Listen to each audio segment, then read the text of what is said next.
Hello friends, எல்லாருக்கும் வணக்கம். ஜூலை 29ஆம் தேதி பார்த்தீங்கன்னா எனக்கு ஒரு பெரிய ஷாக்கு. எதனால் பார்த்தீங்கன்னா, இப்போ நீங்கள் பார்க்குறீங்க பார்த்தீங்களா, இந்த எஸ்எம்எஸ் பார்த்த உடனே எனக்கு வந்து பயங்கர ஷாக்கு.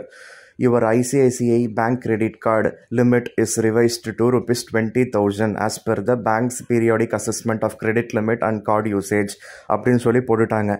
அடப்பாவம், ₹20,000 லிமிட்டா அப்படின்னு சொல்லிட்டு நான் ஆச்சரியப்பட்டு போயிட்டேன். அதுக்கப்புறம் நான் என்னுடைய ஐமொபைல் ஆப்பை ஓப்பன் பண்ணி நான் அதில் செக் பண்ணலான்னு போயிருந்தேன். அதில் பாருங்கள், என்னுடைய எல்லா கிரெடிட் கார்ட்ஸுக்கும் பார்த்தீங்கன்னா லிமிட் குறைச்சிட்டாங்க.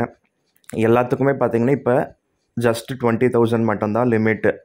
ஸோ ஒரு கிரெடிட் கார்டுன்றது லட்சக்கணக்கில் லிமிட் இருந்தால் நமக்கு ஒரு கான்ஃபிடென்ட் இருக்கும். So whatever it is, I can able to handle the situation.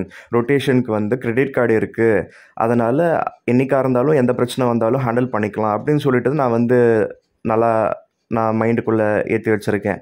So இந்த கிரெடிட் கார்டு இருக்கிற ஒரே ஒரு காரணத்துக்காக தான் நான் நகையெல்லாம் கூட பார்த்திங்கன்னா 2019 ரொம்ப கம்மி ரேட்லேயே நான் தெரியாதனமாக தப்பு பண்ணி சுற்றி முற்றி இருக்க நெகட்டிவிட்டினால் நான் என்ன பண்ணுறேன்னு எனக்கே தெரியாமல் நான் நகையெல்லாம் நான் விற்றுட்டேன். ஓகேவா? ஸோ எமர்ஜென்சி ஃபண்டுன்னு நமக்கு கிரெடிட் கார்டு தான் நான் வந்து நினச்சிக்கிட்டு இருந்தேன். இப்போ அந்த கிரெடிட் கார்டோட லிமிட்ஸ் எல்லாம் பார்த்திங்கன்னா குறைச்சிக்கிட்டே வந்துட்டாங்க. ஸோ ஆக்சுவலாக என்னுடைய ஐசிஐசிஐ அமேசான் பே கிரெடிட் கார்டு வந்து நான் நிறைய யூஸ் பண்ணுவேன். அதோட லிமிட் எவ்வளோ இருக்குதுன்னு நான் பார்க்குறப்ப அதோட லிமிட்டும் பார்த்திங்கன்னா குறைச்சிட்டாங்க. இது என்னடா இது, ₹58,000 போட்டு வச்சுருக்காங்களே. இதுக்கு முன்னாடி ₹1,40,000 இருந்தது, எனக்கு நல்லா ஞாபகம் இருந்தது. அதை கன்ஃபார்ம் பண்ணுறதுக்கு நான் என்னுடைய கிரெடிட் கார்டு ஸ்டேட்மெண்ட்டு ப்ரீவியஸ் மந்தோடதை நான் பார்த்தேன். ஸோ அதை தான் நீங்கள் இப்போ பார்த்துக்கிட்டு இருக்கீங்க. இதில் பாருங்கள், 1,40,000 இருந்தது.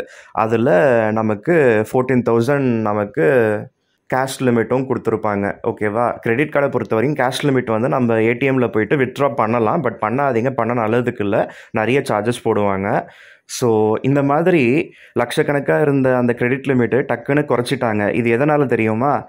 என்னுடைய சிபில் ஸ்கோர் குறைஞ்சதுனால, நான் இஎம்ஐஸ் வந்து டிஃபால்ட் பண்ணதுனால, என்னுடைய கசின் அந்த லாவண்யாவுக்கு நான் எடுத்து கொடுத்த லோனுக்கு நான் இஎம்ஐ கரெக்டாக கட்ட முடியாமல் 2 மாதமாக தவிச்சிக்கிட்டு இருக்கேன் இல்லையா?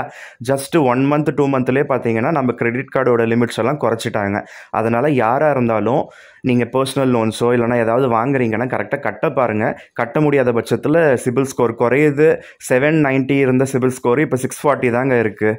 ஸோ அதோட வெளிப்பாடாக தான் இதெல்லாம் குறைச்சிருக்காங்க. கிரெடிட் கார்டு லிமிட் எல்லாமே குறைச்சிட்டாங்க. நான் இதை எதிர்பார்க்கவே இல்லை. இது எனக்கு ஒரு பெரிய அடி.